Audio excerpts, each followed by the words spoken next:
नमस्कार। यो समाचारमा स्वागत छ। म दीक्षा राई। म मेडुका श्रेष्ठ। सुरुमा अहिलेसम्मका प्रमुख समाचार।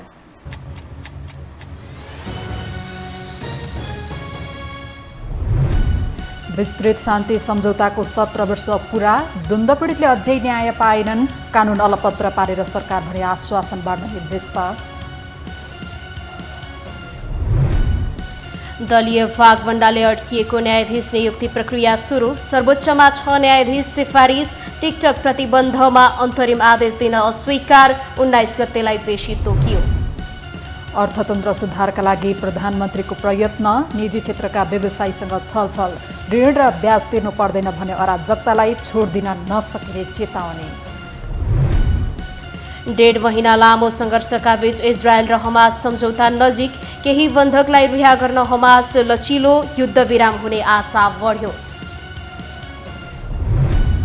र विश्वकप फुटबल छनौटको दोस्रो चरणमा नेपाल र यमन बीचको खेल सुरु। उच्च मनोबलसहित नेपाली टोली मैदानमा। 3 अङ्क जोड्ने नेपालको लक्ष्य।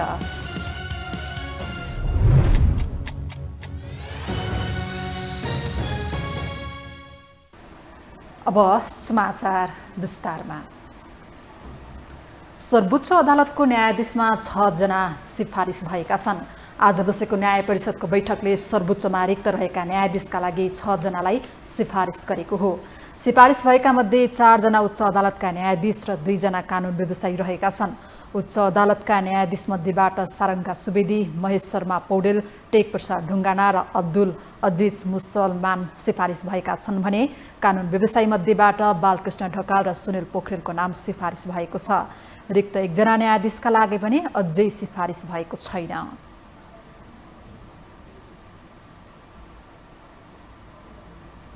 सामाजिक सञ्जाल टिकटकमाथि प्रतिबन्ध लगाउने सरकारको निर्णय विरुद्ध सर्वोच्च अदालतले कारण देखाउ आदेश जारी गरेको छ।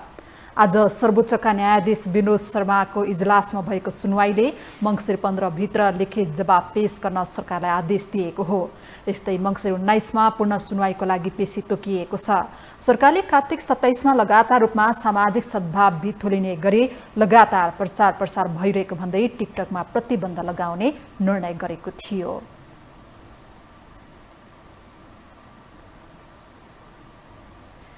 माइतीघर मण्डला क्षेत्रमा निषेधाज्ञा लगाउने निर्णय विरुद्ध सर्वोच्च अदालतमा रिट दर्ता भएको छ।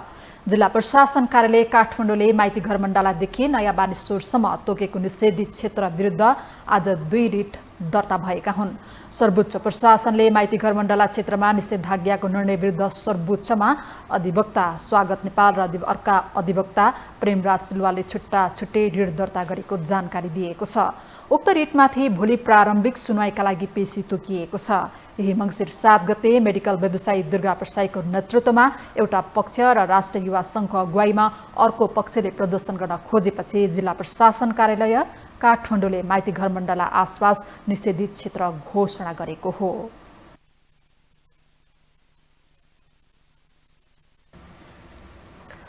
अब बाँकी समाचार। जाजरकोट केन्द्रबिन्दु भएर भूकम्प गएको पनि महिना दिन पुग्न लागिसक्यो। संयोगको ज्यान जाने गरी गएको भूकम्पपछि सरकारले उद्धार कार्यमा तदारुकता देखाए पनि राहत र पुनर्स्थापना भने प्रभावकारी ढङ्गले हुन सकेको छैन। भूकम्प पीडित पीडामाथि पीडा थोपरेर समय कटाइरहेका छन्। एक रिपोर्ट। जाजरकोट र रुकुम पश्चिममा भूकम्प गएको थाहा पाउन साथ प्रधानमन्त्री पुष्पकमल दाहाल प्रचण्ड हेलिकप्टर चढेर प्रभावित क्षेत्र पुगेपछि उद्धार कार्य प्रभावकारी रूपमा भयो। भूकम्पको पीडामा रहेका नागरिकले राहतको महसुस गरे। राष्ट्रपतिदेखि सांसद नेतासम्मको लहरको प्रभावित क्षेत्रमा लाग्यो। पीडित जनतालाई आश्वासनको पोको बाँडेर उनीहरू फर्किए। राहत र पुनर्स्थापनाको काम पनि सेलायो। भूकम्पबाट बाँचेका 10 जनाको चिसोकै कारण मृत्यु भयो। राहत र पुनर्स्थापनाको काम द्रुत गतिमा भएको भए भूकम्प पीडितले चिसोकै कारण ज्यान गुमाउनु पर्ने थिएन। नमस्ते, मेरो नाम चन्द्रकला राणा। यहाँ के हो भन्दाखेरि अरू सबैजनाले चाहिँ एक एकवटा पाल भए पनि पाउनु भएको छ। हामीले चाहिँ यही भएको आफ्नै यही जुन घरमा पहिलेको पाल पुरानो पाल थियो त्यहीले गुजारा गरिराखेका छौँ हामीले। त्यो केही पनि छैन। यहाँ पनि त्यो परालहरू हाल्दा रहेछ हैन? यो परालहरू यो घाँसहरू फिचेर राखेका छौँ, यसमै सुत्छौँ। अनि बुवा चाहिँ त्यहाँ त्यत्तिकै सिटमा सुत्नुहुन्छ। उता भएको त्यही अलिअलि कपडाहरू थियो, त्यो पनि आधी पुरिसक्यो, आधी मात्र निकालेका छौँ। अनि जुन त्यहाँ उता शीत पर्छ, बुवा भिजेरै उता सुत्नुहुन्छ। अनि पाल पनि त्यही पुरानै हालेका छौँ सर हामीले। त्यो चाहिँ पाएका छैनौँ हामीले, जुन पालहरू भाँडाकुँडाहरू कपडा लत्ताहरू यताउति सबै पाउने विकट ठाउँ भएकाले त स्वास्थ्य शिविरहरू यो विकट ठाउँ भएकाले त हामीले केही उपचारको उयो छैन, व्यवस्था छैन। समस्या छ, खानाको पनि ओड्नाको बास बस्नाको। अब घरभरि भत्किसक्यो, यहाँ सबै यहाँ क्षति पुगिसक्यो। अब हाम्रो केही छैन, खाना बस्न बास घाँस केही पनि छैन। बालबालिका, गर्भवती महिला र वृद्ध वृद्धाहरू खुला आकाशमुनि रात कटाउन विवश छन्। सरकारले अस्थायी बसोबासका लागि प्रत्येक परिवारलाई 50,000 रुपैयाँ उपलब्ध गराउने निर्णय गरे पनि हालसम्म पीडितले पाएका छैनन्। सरकारी अधिकारी उद्धारका साथै राहत र पुनर्स्थापनाको काम प्रभावकारी ढंगले भएको दावी गर्छन्।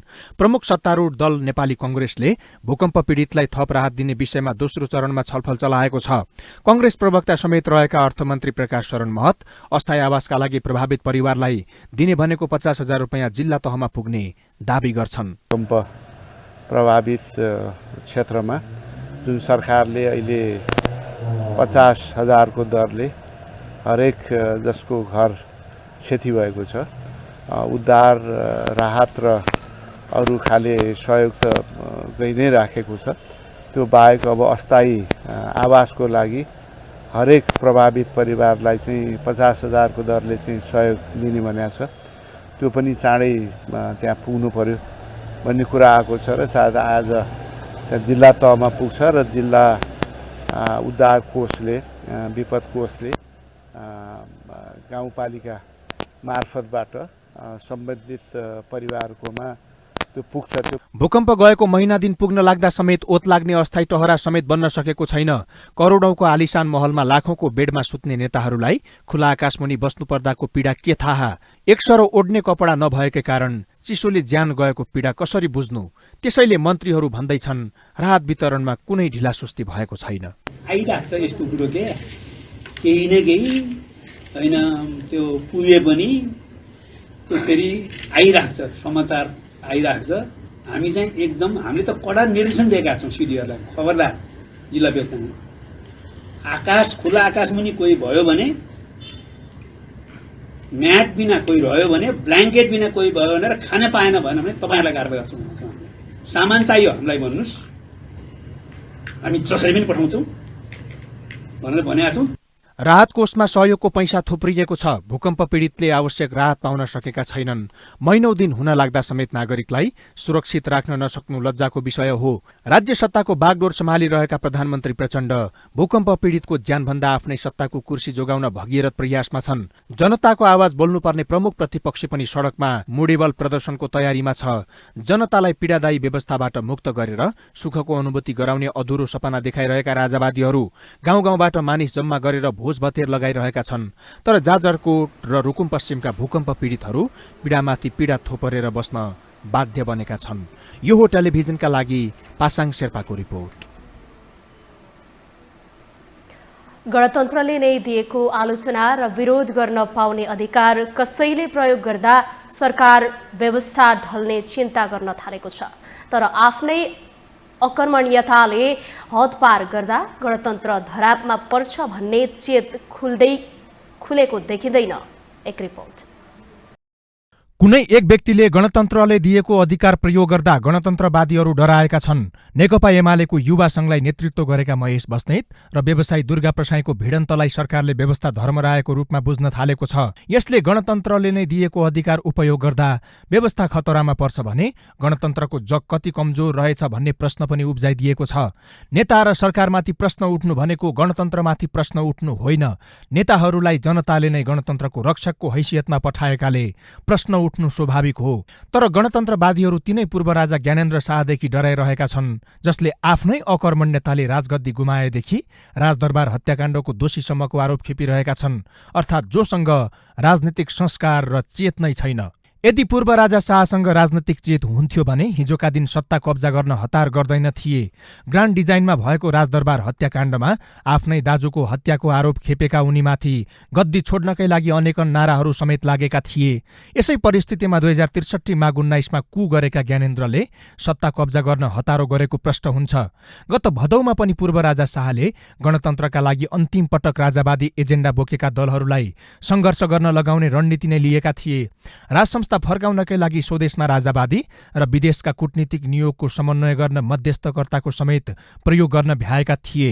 हिजो गणतन्त्रका लागि भन्दै जनयुद्ध लडेका प्रचण्ड र ओलीका साक्षी बसेका व्यवसायी दुर्गा प्रसाईले गद्दीमा फर्काइदिन्छन् भनेर पूर्व राजा शाह आशावादी देखिन्छन्। जानकारहरू भने अहिले नै व्यवस्था ढाल्ने ल्याकत नेपालका कुनै पनि शक्तिसँग नभएको तर्क गर्छन्।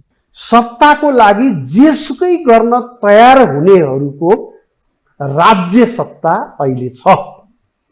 के यो राज्य सत्तालाई भङ्ग गर्न सक्ने, सम्पूर्ण रूपमा चाहिँ अहिलेको पक्षलाई समाप्त गर्न सक्ने र सम्पूर्ण रूपले एउटा पक्षको हैसियत राजनीतिमा स्थापित गर्न सक्ने अवस्था हो भने चाहिँ लडेर समाप्त गर्ने, सम्पूर्ण रूपले समाप्त हुन्छन्। त्यसपछि अनि एउटा पक्षको जान्छ र त्यो नै सर्वपक्षीय हुन्छ भनेर ठान्ने हो भने यो तरिका ठिक हो। तर मैले हेर्दा के देखिन्छ भने यसरी कसैले कसैलाई बढारेर समाप्त गर्न सक्ने अवस्था देशमा छैन। आफ्नै अकर्मण्यता र गणतन्त्रका नाममा परिवारवादलाई प्रशय दिने शासकहरूका कारण गणतन्त्र धरापमा छ। तर यसलाई स्वीकारे अर्को जनविद्रोह हुने शीर्ष नेताहरू स्वयंले बुझेको कुरा हो। फलस्वरूप उनीहरू अरू कसैलाई दोष दिएर आफ्नै जिउमा लागेको धुलो टकटक्याउन तयार छैनन्। विश्वमै उन्नत मानिएको लोकतन्त्र नेपालका लागि मात्रै निष्प्रभावी र अविश्वासिलो हुन्छ भन्ने तथ्यलाई स्वीकार गर्न नसकिने जानकारहरू बताउँछन्। जनताका आधारभूत आवश्यकताहरू समेत नजरअन्दाज गरी वर्षौं सत्ताको स्वाद चाखेका दलहरू अहिले आफैले ल्याएको व्यवस्थाले आफ्नै विरासत ढल्ने डरमा छन्। यदि व्यवस्था नै गलत हुन्थ्यो भने यिनै दलप्रति वितृष्णाको मतबाट जन्मिएका नयाँ दलहरूले पनि नयाँ व्यवस्थाको परिकल्पना गर्थे। रासोपा लगायत स्वतन्त्र जनप्रतिनिधिहरूले नै गणतन्त्रको विकल्प सोच्न नसकिने बताइरहेका छन्। सरकार भने गणतन्त्रलाई 12 बुँदे पक्षधरहरूको मात्रै मुद्दा बनाएर हिजो गणतन्त्रका सुन्दर फूल भनिएकाहरूलाई नै नजरअन्दाज गरिरहेको छ।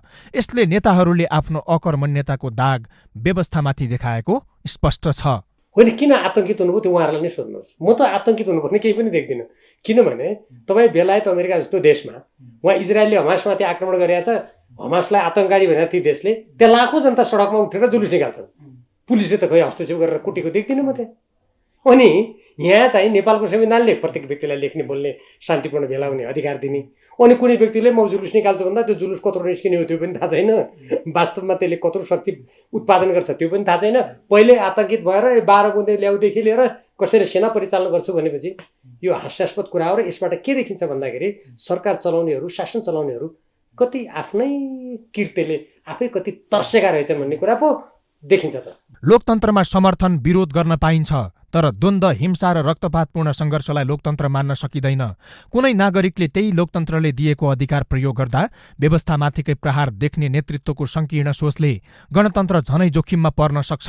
नागरिकले यति बुझ्नु आवश्यक छ कि दलहरू असफल हुनुको अर्थ पुरानो व्यवस्था फर्किन्छ भन्ने होइन। यो हो टेलिभिजनका लागि धर्मराज भट्ट, काठमाडौँ।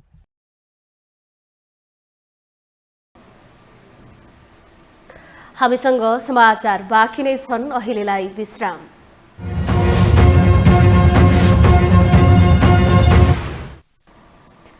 विश्रामपछि स्वागत छ। अब बाँकी समाचार।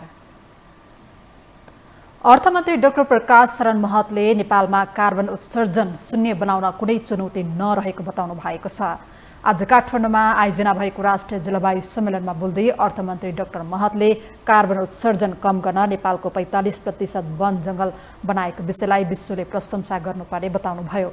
उहाँले नेपालले जलवायु परिवर्तनको असरलाई न्यूनीकरण गर्न अक्सिजन धेरै उत्पादन गर्ने र कार्बन उत्सर्जन कम गर्नको लागि 45% भूभाग जङ्गलका रूपमा स्थापित गरिरहेको बताउनुभयो।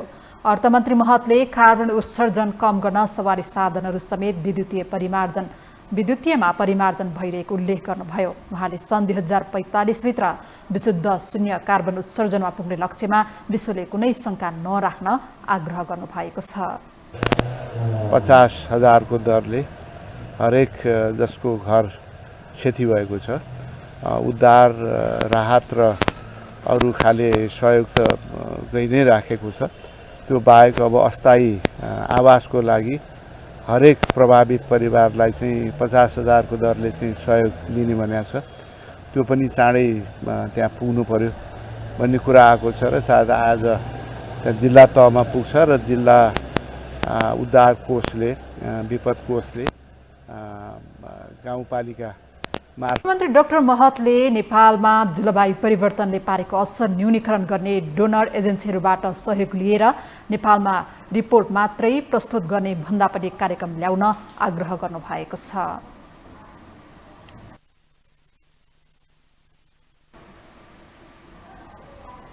विश्रामपछि पुनः स्वागत छ। अब बाँकी समाचार। आज विश्व टेलिभिजन दिवस विभिन्न कार्यक्रम गरी मनाइएको छ। सन् 1996 बसेको संयुक्त राष्ट्रसङ्घीय महासभाले हरेक वर्ष नोभेम्बर 21 विश्वभर टेलिभिजन दिवस मनाउने निर्णय गरे अनुसार यो दिवस मनाउन थालिएको हो। सन् 1930 को दशकमा प्रसारण सुरु भएको टेलिभिजन प्रविधिलाई अहिले सबैभन्दा सशक्त सञ्चारको माध्यमका रूपमा लिइन्छ। एक रिपोर्ट। विश्व जगतमा रेडियोको माध्यमबाट सूचना सम्प्रेषण भइरहेको समयमा फरक रूपमा प्रस्तुत हुँदै श्रव्य र दृश्यको माध्यमबाट स्थापित भएको प्रविधि मानिन्छ टेलिभिजन। सन् 1930 को दशकमा प्रसारण सुरु भएको टेलिभिजन प्रविधिलाई अहिले सबैभन्दा सशक्त सञ्चारको माध्यमका रूपमा लिइन्छ, जसले गर्दा छोटो समयमा नै सशक्त सञ्चार माध्यमको पहिचान बनाउन सफल टेलिभिजनलाई सन् 1986 को डिसेम्बर 17 बसेको संयुक्त राष्ट्रसङ्घको महासभा बैठकले प्रत्येक वर्ष 21 नोभेम्बरमा विश्वभर टेलिभिजन दिवस मनाउने निर्णय गरेको थियो। सन् 1936 पहिलो पटक बेलायतबाट प्रसारण भएको टेलिभिजन, त्यसपछि भने 1939 अमेरिकाबाट टेलिभिजनको नियमित प्रसारण सुरु भएको थियो। तर यसअघि नै अमेरिकामा थुप्रै टेलिभिजन च्यानलले परीक्षण प्रसारण तथा भिडियो प्रसारण गरिसकेका थिए।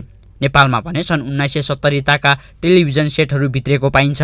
विक्रमसम्म 2041 माघ 17 गते नेपालमै पहिलो नेपाल टेलिभिजनको सुरुवात भएको थियो। करिब 17 वर्षसम्म सरकारी टिभीको एकाधिकार रहेको नेपालमा 2058 सालबाट भने निजी क्षेत्रले टेलिभिजन प्रसारण सुरु गरेको इतिहास छ। विश्व टेलिभिजन दिवसको सन्दर्भमा सञ्चारको प्रभावकारी माध्यम हुनुको कारणले पनि राष्ट्र, राष्ट्रियता र राष्ट्रिय एकता कायम गर्न टेलिभिजनको महत्त्व अझ बढी छ। तर नेपाली टेलिभिजनमा प्रसारण हुने विषयवस्तुको स्तर खस्केको जानकारहरू बताउँछन्। मनोरञ्जन सँगसँगै जानकारी पनि दिन सक्ने र त्यो चाहिने कतिपय अवस्थामा प्रमाणित जानकारीहरू दिने र त्योभन्दा अगाडिको मिडिया हेर्नुहुन्छ भने रेडियो नै जुन चाहिँ नि अब आवाजको मात्रै चाहिँ सञ्चार हो, आवाज मात्रै सुन्ने, आवाजबाट मान्छेले उसले आवाजको माध्यमबाट कति प्रमाणित गर्न सक्ने तथ्यहरू अथवा जानकारीहरू त्यसको काम गर्थ्यो भने त्योभन्दा अगाडिको प्रिन्टले चाहिँ छापाबाट गर्थ्यो। टेलिभिजनले चाहिँ त्यसलाई एक हिसाबले सशरीर अथवा भौतिक रूपमै त्यो स्थान विशेष नै देखाइदिने गरे भएर पनि त्यसको झन् अब एक हिसाबले भन्ने हो भने सत्यताको नजिक पुर्याउने माध्यम भएर त्यसको पपुलारिटी त्यसको आधारमा रह्यो। टेलिभिजनकै कारण विश्वका एक कुनामा भएको घटना अर्को कुनामा बस्ने मानिसले हेर्न सक्ने अवस्थाको सिर्जना भएको छ। भले अहिले प्रविधिको विकासले सञ्चार माध्यमका दायराहरू फराकिला भएका छन्, जसका कारण सामाजिक सञ्जालले टेलिभिजनलाई दबावमा राख्ने हो कि भन्ने आशंका पनि उब्जिएको छ। सामाजिक सञ्जाल व्यक्तिगत सूचना र नेटवर्क प्रवाह गर्ने माध्यम मात्रै भए पनि यसको प्रभाव विश्वभरका सञ्चार माध्यममा परेको छ। सामाजिक सञ्जाल भनेर नियमनको पाटोलाई ढाकछोप गर्ने काम भइरहेको र यो समस्या बढ्दै जाने हो भने लोकतन्त्रमाथि नै प्रहार हुन सक्ने डर समेत पैदा भएको छ। 3 करोड पपुलेसन भएको हाम्रो जस्तो मुलुकमा 200 वटा अथवा 250 वटा टेलिभिजनले अनुमति प्राप्त गरे र हामीले के गर्यौँ त भन्दा यति पैसा बुझाऊ, लाइसेन्स लैजाऊ भन्ने रूपमा चाहिँ टेलिभिजन खोल्न अनुमति दिने गर्यौँ, जसको कारणले गर्दा यहाँ विकृति बढ्ने सम्भावना बढ्यो। र यो हामीले हेर्दाखेरि यो समस्या सञ्चार माध्यमको समस्याको रूपमा लिएछौँ। तर यदि यो समस्या बढ्दै गयो, यो समस्या कायम रह्यो र यसले विकराल रूप लियो भने यो हाम्रो डेमोक्रेसीमाथिको प्रहार हुन सक्छ, यो हाम्रो स्वतन्त्रतामाथिको प्रहार हुन सक्छ। पछिल्लो समय टेलिभिजनको प्रभावकारिता नहुँदा दर्शकहरूमा यसको लोकप्रियता घट्दै गएको पनि पाइन्छ। कमजोर लगानीमा योजना बिना टेलिभिजन स्थापना हुँदा टेलिभिजनको अवस्था निराशजनक रहेको छ। सरकारले टेलिभिजन खोल्न आवश्यक वार्षिक कार्ययोजना र कार्यक्रमको ढाँचाको विषयका गाइडलाइन बनाउन नसक्दा टेलिभिजनमा समस्या आएको जानकारहरूको दाबी छ।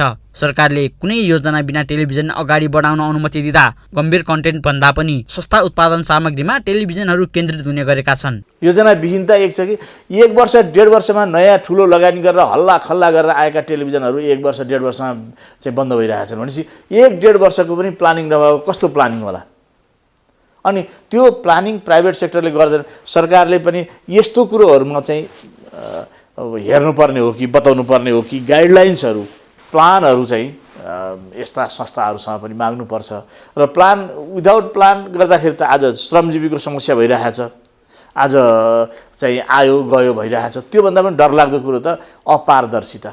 अधिकांश टेलिभिजनले भवन, स्टुडियो सामग्री, क्यामेरा र अन्य भौतिक सामग्रीमा पर्याप्त लगानी गरे पनि जनशक्तिको वृद्धि विकासमा ध्यान दिएको पाइँदैन। अनुभवको तुलनामा कम पैसामा नयाँ र कमजोर जनशक्तिमा काम चलाउने प्रवृत्ति बढ्दा आचार संहिता उल्लङ्घन हुने र पत्रकारिता क्षेत्र नै बदनाम हुने गरेका छन्। विश्व टेलिभिजन दिवस मनाइरहँदा सूचना र प्रविधिले मारेको फड्कोसँगै प्रभावशाली सञ्चार माध्यमका रूपमा निरन्तरता पाउन टेलिभिजनहरूले पनि आफूलाई परिष्कृत गर्न जरुरी छ। यो टेलिभिजनका लागि निरज कोइरालाको रिपोर्ट।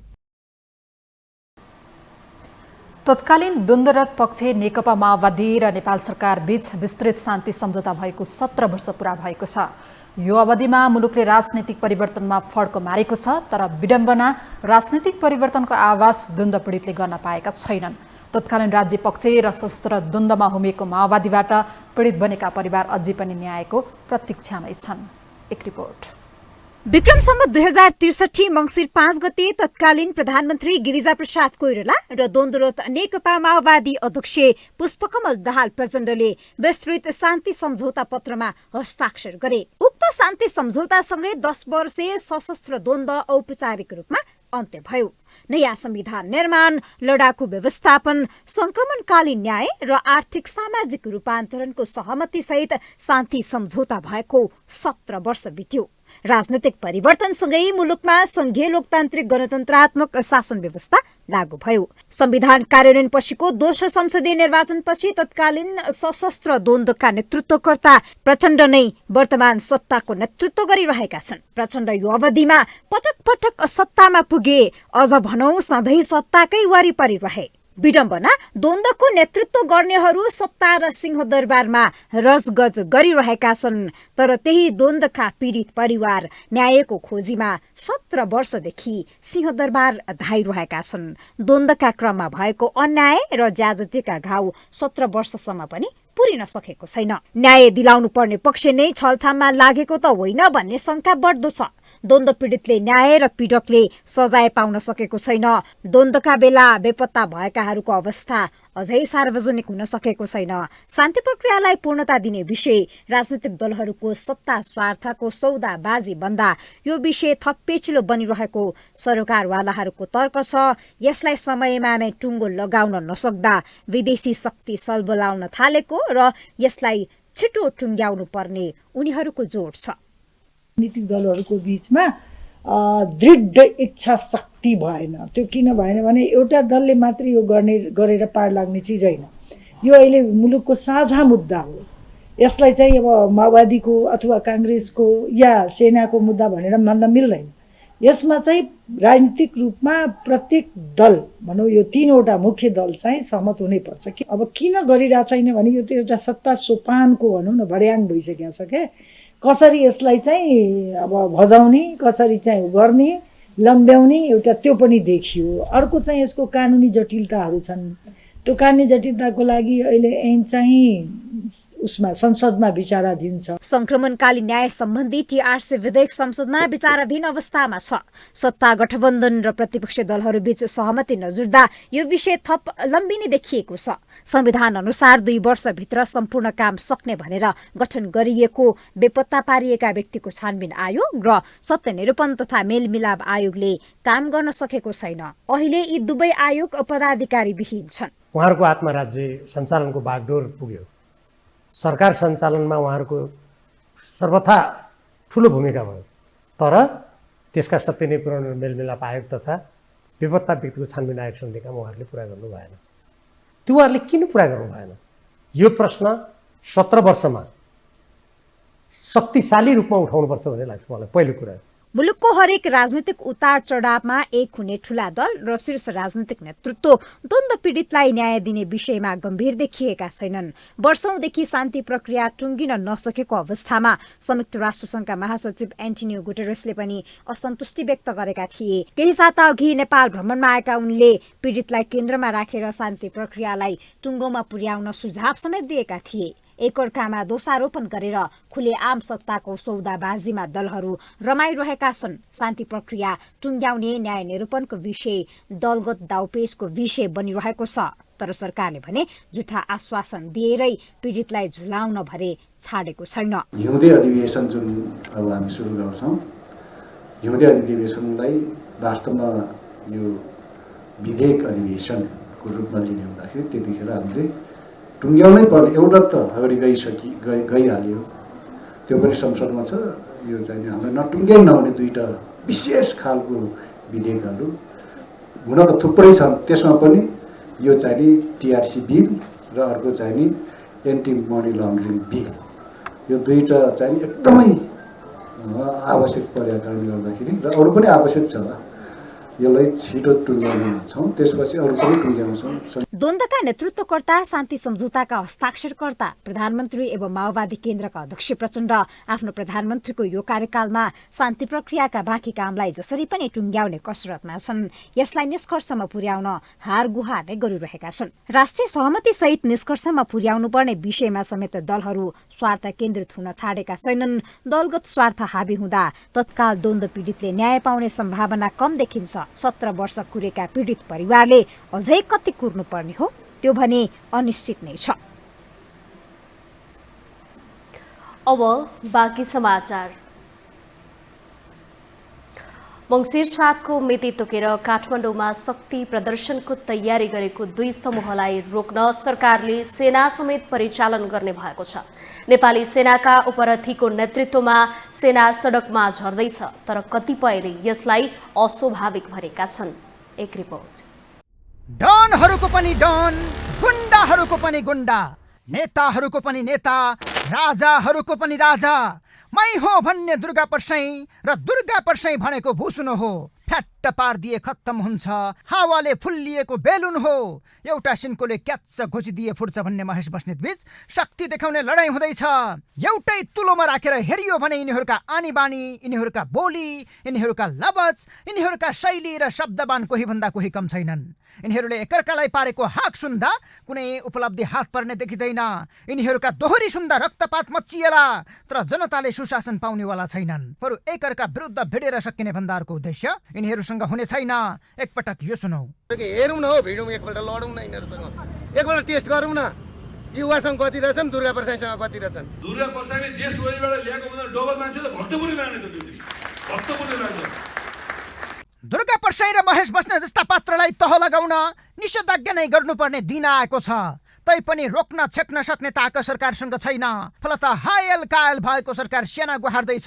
मङ्सिर 7 लाई माध्यम बनाएर सडकमा एकअर्काको सातो खान निस्किएका दुर्गा महेशलाई रोक्न अब सेना परिचालन हुनेछन्। नेपाल प्रहरी र सशस्त्र प्रहरी हुँदाहुँदै शक्ति जुधाउन तम्सिएका महेश दुर्गाको लडाईँमा सेना सडकमा झार्ने निर्णय सरकारले गरेको छ। देशमा कुनै आतंक मच्चिए जस्तो, देशलाई सङ्कट परेको जस्तो, देशमा विदेशी शक्तिले हस्तक्षेप गरेको जस्तो, सीमा र भूभाग मिचिएको जस्तो, सङ्कटकाल लगाउनु पर्ने अवस्था आए जस्तो सरकारले यिनीहरूको कार्यक्रमलाई नियन्त्रणमा लिन सेना परिचालन गर्ने निर्णय गरेको छ। के यति महत्त्वपूर्ण दिने पात्रहरू थिए त यिनीहरू? अब त्यो सेना परिचालन गर्ने हो भने हास्यास्पद कुरा हो। सेना परिचालनको लागि उहाँ यदि कसैलाई सेना गठन गर्न नदिने हो भने पूर्वी पहाडमा यो प्रदेशको नामाकरणको सम्बन्धमा हामीले सेना गठन गर्यौँ भनेर मान्छेले हिँडाएको देखिन्छ। अनि सरकार त्यहाँ के हेरेर बसेको छ, चुप लागेको देखिन्छ होइन। अनि नेपालको सिमाना मिचेको छ, विदेशी आएर कब्जा गरेका छन्, त्यहाँ सेनालाई के परिचालन गरिरहेको छ सरकारले। अनि कसैले शान्तिपूर्ण रूपमा गर्छु भने जुलुस सभालाई सेना परिचालन गर्ने भने त यो लक्षण त राम्रो होइन। सरकारको यही निर्णयले पनि दुई पात्र शक्तिशाली हुन् भन्ने पुष्टि गरेको छ। एमालेको शक्तिशाली तन्नेरी जस्ता युवा संघ र प्रसाईका पक्षमा उर्लिएको समर्थनलाई देखेर राज्यका सबै शक्ति परिचालन हुने भएका छन्। सरकारले सोमबार मात्रै निर्णय गरेपछि मंगलबार सुरक्षा निकायका उच्च पदस्थहरूको बैठक काठमाडौँमा बसेको छ। मङ्सिर 7 गतेको कार्यक्रमलाई लक्षित गर्दै उपत्यकामा भएका 4वटै सुरक्षा निकायका प्रमुखको बैठक सैनिक प्रेतनामा बसेको हो, जसमा नेपाली सेनाबाट प्रेतनापति उपरथी सागर बाबु थापा, नेपाल प्रहरीबाट काठमाडौँ उपत्यका प्रहरी प्रमुख एआइजी दीपक थापा, सशस्त्र प्रहरी बलबाट नम्बर 9 पशुपतिनाथ बाहिनी प्रमुख डीआइजी पुरुषोत्तम थापा र राष्ट्रिय अनुसन्धान विभागबाट उपत्यका प्रमुख अनुसन्धान निर्देशक प्रजेश सिंह हमाललाई सरकारले कमान्डर तोकेको छ। एउटा मामुली अभियन्ता र पार्टीको भातृ संगठनको कार्यक्रमलाई नियन्त्रण गर्न एआइजीदेखि डीआइजीसम्म सडकमा झारिएको सम्भवतः यो अनौठो दृष्टान्त हुन सक्छ। अब यहाँ त केन्द्रीय भएको हुँदाखेरि रक्षा गृह मन्त्रालय रक्षा पर्ने भए उनीहरूले लिखित रिक्वेस्ट गरेको अवस्थामा सेनाले प्रहरीले नसकेको अवस्थामा सेनाले पनि सहयोग गर्ने र परिआए पनि गोलीसम्म पनि हान्ने अधिकारसहित सेना अगाडि आउन चाहिँ नि सक्छ। तर त्यो अवस्थामा आदेश दिने अन्तिम घडीको कागजमा सही गर्ने काम चाहिँ नि सिडिओ अथवा काठमाडौँ भएको हुँदाखेरि गृहमन्त्री गृह सचिवले गर्नुपर्छ। त्यो सही गरेपछि मात्रै अनि सेना चाहिँ नि एक्सनमा आउँछ। त्यो चाहिँ नि नागरिक सरकारलाई सहयोग गर्ने मतलब पुलिसहरू नसकेपछि सहयोग गर्ने अवस्थाको कुरा भयो। अब परिचालन यसलाई परिचालन भन्न मिल्दैन। महेश र प्रसाई एकअर्का विरुद्ध जति जति चुनौती दिँदैछन् सरकारको उति नै निद्रा हराम हुँदैछ। यी दुवैले माइती घरलाई कार्यक्रमस्थल बनाएर जुत्न खोजेपछि सोमबार मात्रै जिल्ला प्रशासन कार्यालय काठमाडौँले माइती घरदेखि भानेश्वरसम्मको क्षेत्रमा 1 महिनाका लागि निषेधाज्ञा लगाएको छ। मंगलबार मात्रै मन्त्रीहरूको आवासीय क्षेत्र पुल्चोक वरपर सरकारले 6 महिना निषेधाज्ञा लगाउने निर्णय गरेको छ। निषेधाज्ञापछि महेश बस्नेतको समूहले तिनकुनेलाई रोजेको छ भने प्रसाई समूहले बल्खुमा कार्यक्रम गर्दैछ। मात्र 7 किलोमिटरको फरकमा उनीहरूका कार्यक्रम हुँदैछन्। दौडिएर गयो भने 20 मिनटमा पुग्न सकिने दूरीबाट उनीहरूले एकअर्कालाई हाक पार्नेछन्। अब पालो आर्थिक समाचारको।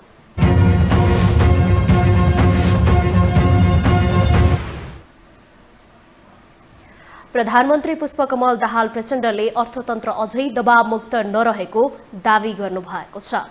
आज सिंहदरबारमा राजनैतिक दल, निजी क्षेत्र र सरकारवाला निकायहरूसँग वर्तमान अर्थतन्त्रका समस्या समाधान बारेको छलफलमा बोल्दै उहाँले अर्थतन्त्रका कैयौं सूचकहरू सकारात्मक रहे पनि अर्थतन्त्र दबावमुक्त नरहेको बताउनुभयो। अर्थतन्त्रका समस्याको समाधानका लागि अझै गहन विमर्श हुन जरुरी रहेको बताउनु यहाँसम्म आउँदा अर्थतन्त्रका कैयौं इन्डिकेटरहरू सकारात्मक देखिएका छन्, तर अर्थतन्त्र दबावमुक्त भयो भन्ने ठाउँमा चाहिँ अझै पुगेको छैन। त्यसकारण यसलाई हामीले गम्भीर विमर्शसहित एउटा समुचित निष्कर्षमा पुग्नुपर्ने आवश्यकता छ। प्रधानमन्त्रीको हैसियतले मैले हिजो मात्रै सरकारी निकायहरूको सरकारको समग्र मन्त्रालय र निकायहरूको बुझाइलाई एक ठाउँमा ल्याउनको लागि हिजो एउटा छलफलको आयोजना गरिएको थियो। त्यसले एउटा सकारात्मक वातावरण बनेको छ र मलाई लाग्छ आज सरकार, राजनीतिक दल, निजी क्षेत्र र विज्ञ समेतको यो विमर्शबाट हामीले एउटा सही निष्कर्ष निकाल्न मद्दत पुग्नेछ भन्ने विश्वास मैले लिएको छु।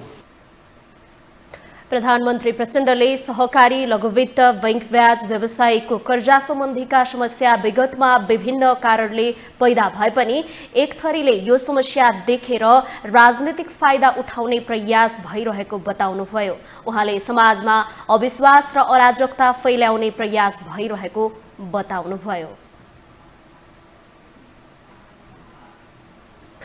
शेयर बजार आज झण्डै 24 अङ्कले घटेर राताम्य भएको छ। शेयर बजार परिसूचक नेप्से आज 23.82 अङ्कले घटेर 1829.65 बिन्दुमा झरेको हो। आज म्युचुअल फन्ड बाहेक अरू सबै समूहको शेयर घटेको छ।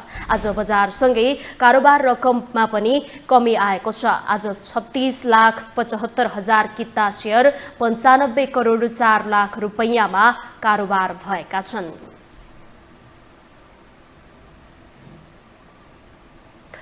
हामीसँग समाचार बाँकी नै छन्, अहिलेलाई पुनः विश्राम।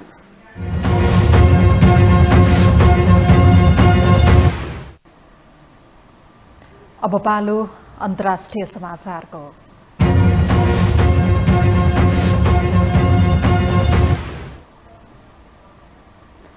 इजरायल र हमास बीच 46 दिनदेखि जारी युद्ध अझै रोकिएको छैन। युद्धका कारण दुवैतर्फ गरी 14,400 भन्दा धेरैको ज्यान गएको छ।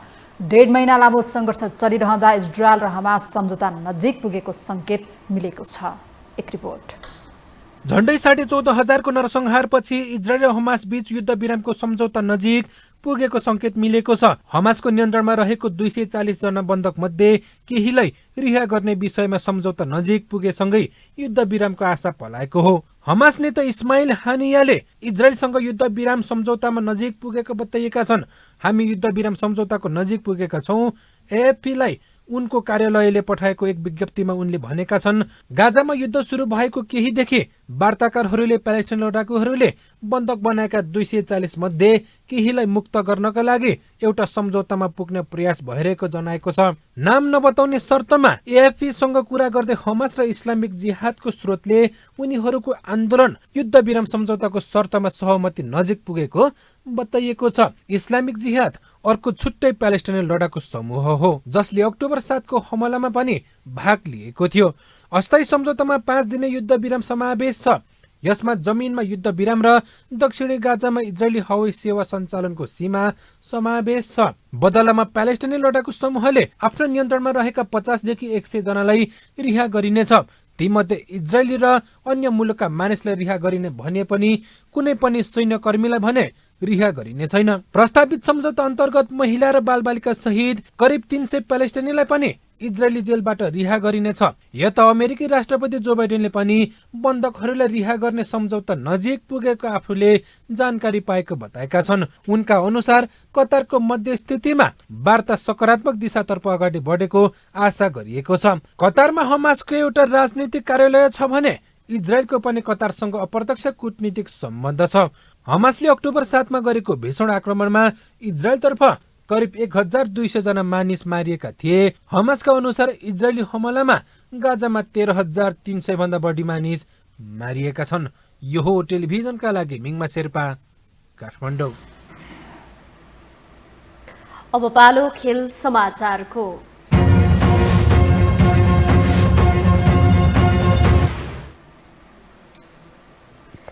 फिफा विश्वकप छनौट खेलमा नेपालले अहिले यमनसँग खेलिरहेको छ। काठमाडौँको त्रिपुरेश्वर स्थित दशरथ रङ्गशालामा साँझ 7 बजेदेखि सुरु भएको खेलमा यो समाचार तयार पार्दासम्म नेपाल र यमन दुवै टिमले गोल गर्न सकेका छैनन्। समूह एचमा रहेको नेपालले यसअघि संयुक्त अरब इमिरेट्स युएईसँग 4-0 ले हार बिहोरेको थियो। सन् 2005 को एएफसी प्रेसिडेन्ट कप पछि नेपालमा साँझ 7 बजे आज पहिलो पटक खेल भएको हो। आजको खेलमा नेपाल र यमन दुवै पहिलो जितको खोजीमा छन्। यसअघि यमनलाई बहराइनले 2-0 गोल अन्तरले पराजित गरेको थियो। नेपाल र यमन बीच अहिलेसम्म 4 भेट हुँदा नेपाल जितविहीन छ। त्यसैले पनि आज नेपालका लागि पहिलो जित हात पार्ने मौकाको रूपमा रहेको छ। फिफा वरियताको 156औं स्थानमा रहेको यमन विरुद्ध नेपाल घरेलु मैदानमा अङ्क जोड्ने प्रयासमा छ। नेपाल फिफा वरियतामा 173औं स्थानमा रहेको छ।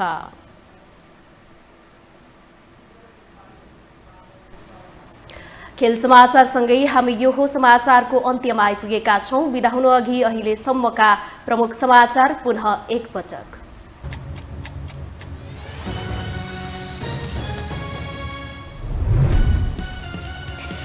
विस्तृत शान्ति सम्झौताको 17 वर्ष पुरा, द्वन्द्व पीडितले अझै न्याय पाएनन्। कानून अलपत्र पारेर सरकार भने आश्वासन बाँड्नमै व्यस्त। दलीय भागभण्डाले अड्किएको न्यायाधीश नियुक्ति प्रक्रिया सुरु। सर्वोच्चमा 6 न्यायाधीश सिफारिस। टिकटक प्रतिबन्धमा अन्तरिम आदेश दिन अस्वीकार। 19 गतेलाई पेशी तोकियो। अर्थतन्त्र सुधारका लागि प्रधानमन्त्रीको प्रयत्न। निजी क्षेत्रका व्यवसायीसँग छलफल। ऋण र ब्याज तिर्नु पर्दैन भन्ने अराजकतालाई छुट नदिन चेतावनी। 1.5 महिना लामो सङ्घर्षका बीच इजरायल र हमास सम्झौता नजिक, केही बन्दकलाई रिहा गर्न हमास लचिलो, युद्धविराम हुने आशा बढ्यो। र विश्वकप फुटबल छनौटको दोस्रो चरणमा नेपाल र यमन बीचको खेल सुरु। उच्च मनोबल सहित नेपाली टोली मैदानमा 3 अङ्क जोड्ने नेपालको लक्ष्य।